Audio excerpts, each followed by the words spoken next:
de mi corazón.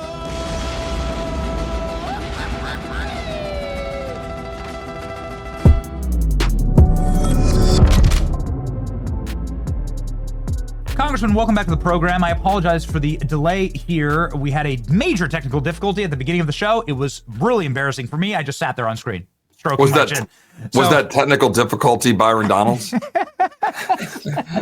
then Byron had to go based on H-1B visas, something that I'm sure the people of Texas, I mean, I know that you're running for high office in the state of Texas. Since we're talking about it, I mean, I'd love to talk J6 pipe bomber. That's the theme of the show. But why not pivot there? Because I think that this is something that is utterly critical. It's something that hit me this morning like a ton of bricks when I saw this tweet from Charlie talking about the inability for Americans to buy homes. And this is a generational betrayal. The dream of home ownership and a functional society has collapsed in one generation since the greatest generation in World War II, and it's something that we got to fix. Charlie's solution, obviously, is mass deportations and ending H-1B scams, among other things. What's your take on this, Congressman? Well, first of all, I did listen to virtually all of Byron's interview, and there's a reason that I've endorsed him for governor. We agree. We are great friends. We work together in the House Freedom Caucus. We are aligned philosophically on a lot of these issues. So I agree with much of what he said. But what I would just add is, as you know, in Texas, we've been dealing with the brunt of the illegal immigration influence. But now we're seeing, I think, the ramifications of the H-1B system and how it has been abused, in addition to chain migration and diversity visas, which we've been trying to fix for a long time. And we've been unable to do so. You'll remember back in 2018 with the various bills that were being debated in President Trump's first term. And we were unable to get that resolved as Republicans. And it left it both broken with respect to the illegal immigration system. We didn't get the wall fully built. We didn't get fixes to all of the asylum problems and the abuse of parole and the catch and release. But we also didn't address ending the chain migration and diversity visas. We had language to do it. We just couldn't get the votes. So now, what are we dealing with in Texas? We're dealing with a massive Islamism problem. We're dealing with a massive problem of the advancement of Sharia law. We're dealing with a mass community that is growing up that have no desire to assimilate and come here to become American and embrace Western civilization, embrace our Constitution, embrace our values. We've allowed the corporatists to define our entire national policy. And if I were going to go talk about what Charlie's tweet there was about, that summary, which is exceptionally on point, and as he always was when he was starting from faith, family, the foundational principles, and that encapsulates it very well. You should be able to own a home. You should be able to have Americans getting jobs. And the mass deportation is correct. The ending H-1B visas is correct, etc. But what I would point out here is that we're dealing with a cultural problem about who we are as Americans. Going back a couple of years ago, I was noting 51 million people in this country are foreign born, Benny. That's something like 16 or 17% of the population. Now, that is higher than it's ever been. That is higher than it was in the early 20th century, right, when we had the massive wave coming in. We've got a mass foreign-born population, but here's the kicker. It is on the back of, as Byron noted, a failed education system. Not just failing us in terms of skill sets, which is germane to the H-1B question, but failing us in terms of teaching Western civilization, in terms of teaching God, in terms of teaching our values and belief in the Declaration, teaching English, etc. Now where English is a second language, we teach other languages. We don't really teach the Constitution. We don't teach Western civilization. America is evil. Apologize for our existence. We don't really get to then even reading, writing, and arithmetic, right? And now we've got the problem where we've imported masses of people, and the people we're importing are often the ones that are churning babies. Our core, Americans who inherited this country aren't having babies. And now we have a demographics problem and we have a cultural problem. And in Texas, that has resulted in Epic City, a big Islamic center in Houston, 300 mosques across the state and growing, more mosques every day getting put in Texas than any other state in the union. Wow. And if we lose Texas, we lose the country.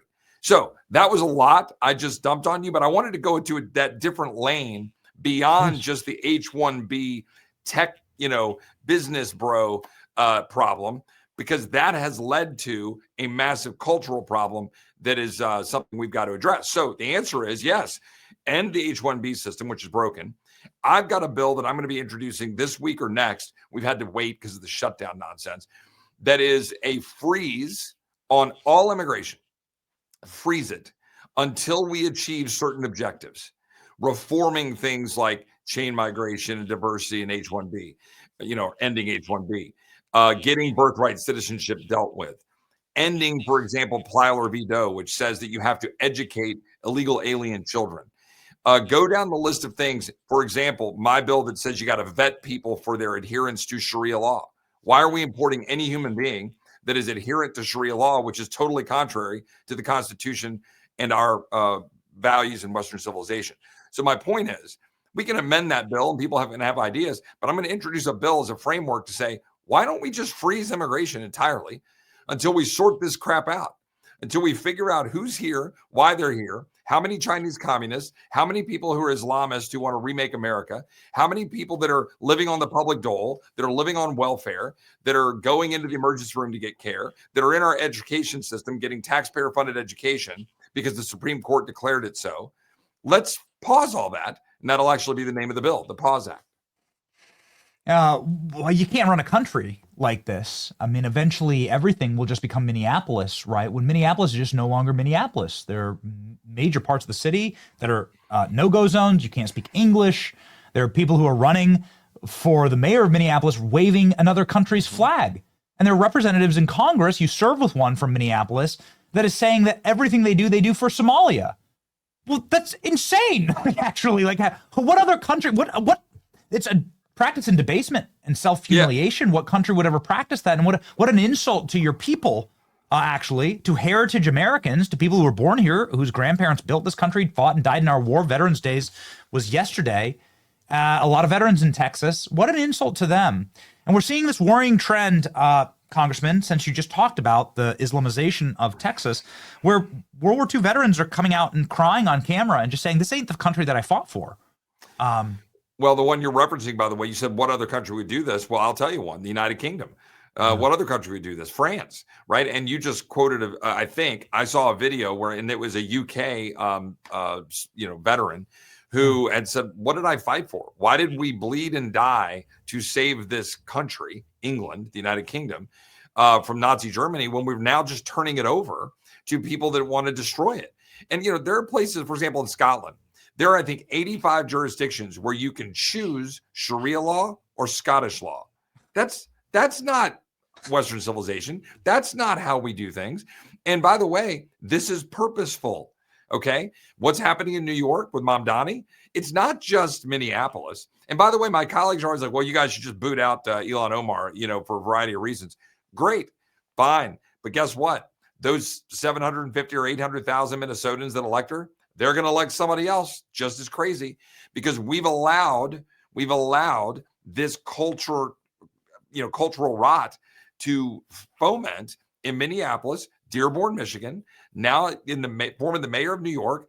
We've got it now in Dallas, Houston. In fact, you've got the Muslim Brotherhood and people overseas who, if you ask them in London or Paris, hey, where do we want to go in America or in Western Hemisphere? They'll say Dallas. And Dallas has been the epicenter dating back 25 years. You might remember the Holy Land Foundation case, where this charity, the Holy Land Foundation, was tied directly to terrorism. Thankfully, the DOJ at the time, went after them. But there's still co-conspirators in the Holy Land Foundation case that are a part of CARE, for example, which is why I introduced legislation to take away their C3 status. All of this is related. We finally have people up here that are taking all of this on, willing to talk about it. And frankly, that's, a great tribute to President Trump, who's always willing to get out there and lead on these issues. But we're trying to get out there and point out that we're going to lose our country if we don't address this stuff. What would be your take as the Attorney General of the state of Texas? I mean, obviously you would be the top law enforcement official of America's fastest growing state. Actually, I'm not sure if it's Texas or Florida, but nonetheless, obviously a landmark state, a state that the entire New York Stock Exchange. So, let me just set the table here. What's happening is that New York is disintegrating based on their own decisions. They're atomizing, And that energy is moving in large part to Dallas. Obviously, you see this.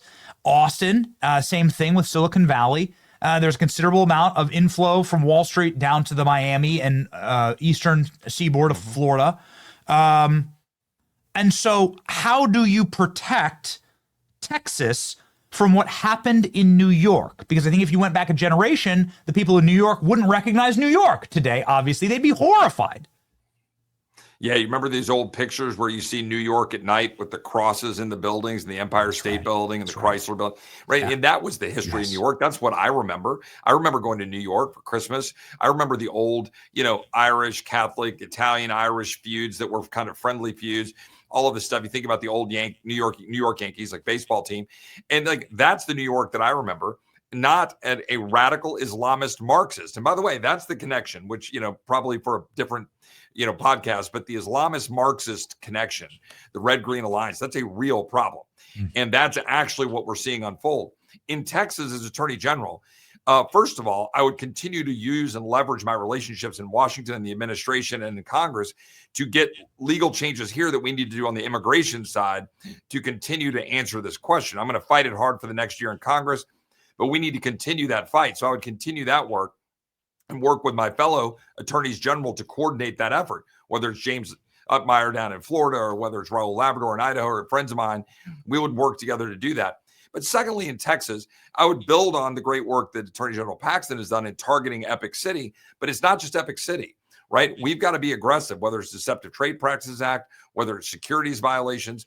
But importantly, probably most importantly, being willing to stand up and call it out and say that you're not going to be able to hide behind the First Amendment and hide behind development and renaming something. Epic City is going to rename it to the Meadow community or whatever they're doing. Call it out. Make sure that people know that. Put pressure on the local officials. And I'm going to say something a little controversial among Republicans. You got to take on the developers and you got to take on the corporatists who are trying to run our communities from corporate boardrooms. Going back to Charlie's point, our nation is great when it starts with God, when it starts with family, community, real relationships. I remember Charlie talking about that. What do you think is most important? You want your kids to walk in safe communities. You want to have real relationships with your neighbors. You want to have more people know Christ. Like, we've got to remember who we are as a people. We are not a nation of corporations. We are not a nation that is supposed to be governed by international groups and organizations, federal bureaucrats, or corporations. We are a people, and we are a people in Texas who needs to reclaim that spirit of being Texan. The great-great-grandfather of mine who was a Texas Ranger, who was battling Comanches in Hays, Travis, and Blanco County, southwest of Austin. Like, those were the days that you didn't go look around what to do. You had to just go do. And that's who we were. And it came from a deep sense of faith. And yes, we were a melting pot. We had the German community and the Czech community, and you had the Mexican community, and all of that blending came together to form the greatest state and the greatest country in the history of the world. But it was also about assimilation into the American idea. Now you've got people coming here who want to remake America, destroy America as we know it, and we have to recognize that war exists if you want to win it. Yes. This is why I'm totally in favor of just capping all immigration for probably a generation. Yeah, because of the damage that's been done, and because we need to actually get a beat. And I'm so glad that you have this bill. If you had your team send it to me so that I can support it and come out and start hammering for it. The damage that's been done is incalculable and unquantifiable, and we're seeing some of the fruits of it, and it's just horrifying. And I don't think they've even begun, right, to actually show us what the final form of all of this is. But the easiest way to stop it, or at the very least to slow it down, would be mass deportations, and then to just cut off, to just say no, no more, it's full, we're done, right? And there's one other component to it, right? Yeah. And it gets to a little bit of the fight we've been having on the shutdown, going back to the big, beautiful bill, the healthcare debate. We also have to massively restrict and end the welfare state. Yes, thank you. Because what you're doing is you're paying a whole bunch of people not to be pushed back into the labor force, not to be able to get back and go to work, which, by the way, is the dignity of living. Right? You wake up every day fulfilled when you go and you have purpose. And when you've got a welfare state that is growing and building, At the same time you have mass immigration, you're killing the soul of the average American, particularly young males. And you're then importing people because corporations say we need labor. Hold on. Fix our immigration system, get people back to trades and then real knowledge, give them energy, get them off the welfare state, get them back in the labor force, and do it quickly. Like, we can do that. And one of the things we did in the big, beautiful bill, which people are saying, oh, it's controversial, you're making some reforms to Medicaid and SNAP. All of those programs still grow. All we did was insert work requirements, make serious reforms that would save money over time so we could both minimize debt, get people back to work, make those programs more effective, eliminate fraud and abuse. Those were all good things that we did. In addition to the tax policy, it takes time for those things to get back involved in the system. And now we need to be on offense on healthcare. And look, I think we should be. Yesterday in the Rules Committee, at about 2 a.m, we were arguing with the Democrats. And I didn't back down when they were trying to hammer us and say, well, you're going to, these subsidies. Hold on a second. You all broke the system. You all completely destroyed the healthcare system such that now 85% of the revenues for the insurance companies in America come from the federal government. And $35 billion last year alone went for plans that weren't even used by Americans. I could keep going down statistics, but we've destroyed the whole system. We've made it impossible for you, your family, my family, the people that I represent to go to the doctor of his or her choice. Let's turn that on its head. We're the party of patients and doctors. Democrats are the party of federal bureaucrats and insurance companies. You tell me which are more popular. I'm for the patients and doctors. They're for the insurance bureaucrats and enriching them. We can win that argument if we'll go have it. Expansive health savings accounts, more direct primary care, health sharing ministries, MediShare, the ability to go wherever you want to be able to get care and carry it with you because you make it tax advantaged for individuals and businesses to put it into your health savings account. We could do that tomorrow. And we should, by the way, end the filibuster. And by the way, I called on that back in October. On October, I think 20th, I said that we should do that. Why? And I say that with some trepidation, because if you open up the filibuster and you drop it to 51, Senate Democrats are going to want to come in and they're going to want to pack the court. They're going to want to make DC a state. There's a danger there. But I think they're going to want to do that anyway. Oh, the only reason they didn't before was Kirsten Sinema and Joe Manchin.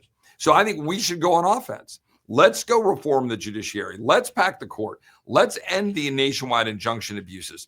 Let's go forward and have healthcare freedom. Show the American people what actual conservatism looks like.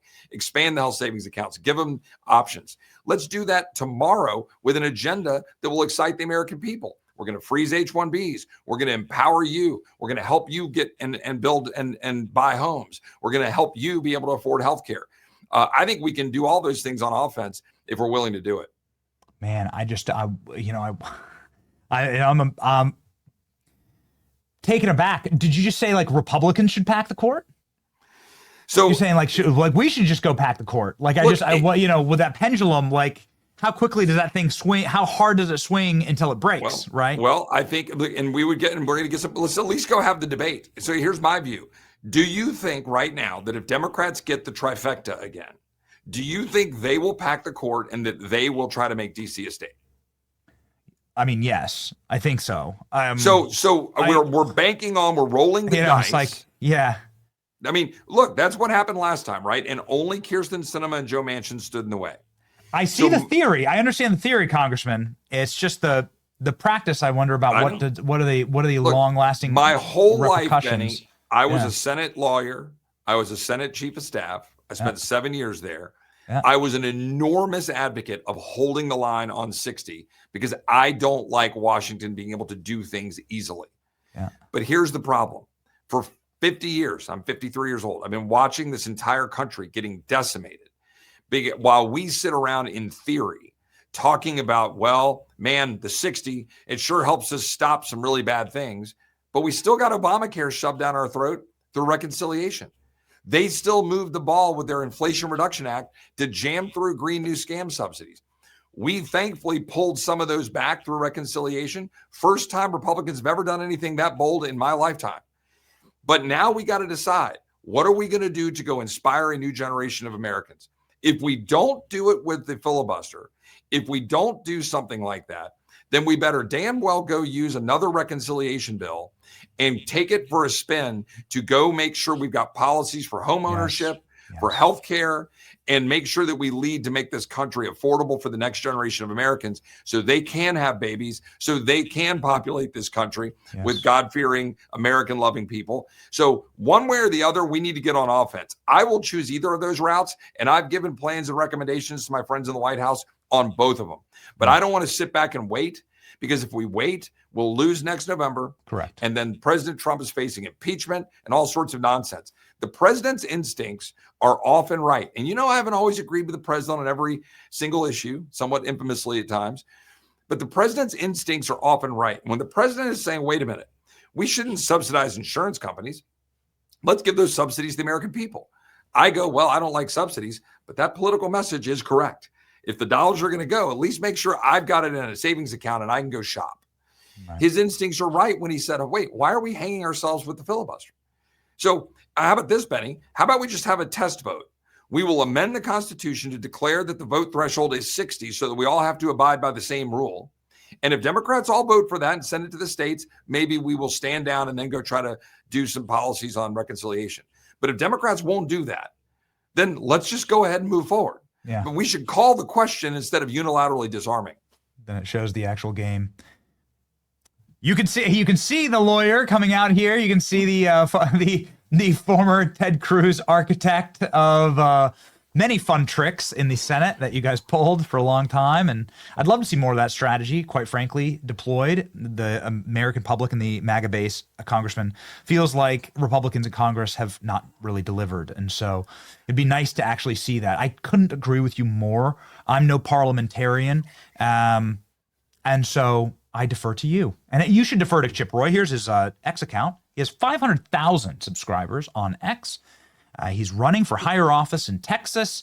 He's been a great congressman and a proud father and a farmer there. Are you a farmer, Chip? Is this your farm? Well, we have 10 acres, and I grew up on a farm and with cattle and stuff. And that's an old 1940, I think 41 9N tractor, an old Ford, which I grew up with my dad. That's the tractor that we had, and so I just use it to bush hog stuff. But it's good. And look, hey, let me just say one thing on the way out. Please. Look, I'm actually proud of a lot of the stuff we've done. We passed the Lake and Riley Act, which will allow states to sue a future Biden administration to secure the border. The big, beautiful bill was a great win. It's difficult with a thin majority. I think we need to do more. I think we need to be here, but we should actually trumpet the wins that we've done because they're really important in backing the president, getting rescissions bills passed, which we've never done before. So let's at least be positive about what we've been able to do. I agree we need to do a lot more. I just want to win, right? And I'm not trying to be a doomer, but I talk to all these college kids. And they need some vision casting, and they need people to go to Gen Alpha, Gen Z, and millennials and say, you know what? We have this. This is not a gerontocracy. We're not building a culture of the old, and we're not just going to give lavish royalties to people who've voted for them and regulated them for themselves 100%. Their entire lives, and then 100%. Pulled the ladder up behind them, closed the door, and left you for dead. And that's what young people feel like, Congressman. Well, and you know what? And I understand it. And they're not wrong to feel that way. And so that's what I'm advocating for. You're exactly, you're right. There have been accomplishments, and I'm not a doomer.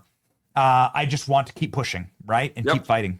We're on the same page, and we've got a lot we've got to do. But I appreciate you, brother, and look, this is why I'm running for Attorney General of Texas. If you lose Texas, you lose America. We need safe streets. We need to secure the border. We need to stop the March of Islam. We've got to stop the corporations from taking over a state. I'm tired of Whataburger being bought up by private equity. Let's go reclaim Texas for Texans. That's a winning issue right there. Next time, Congressman, Godspeed. Congressman Chip Roy. All right.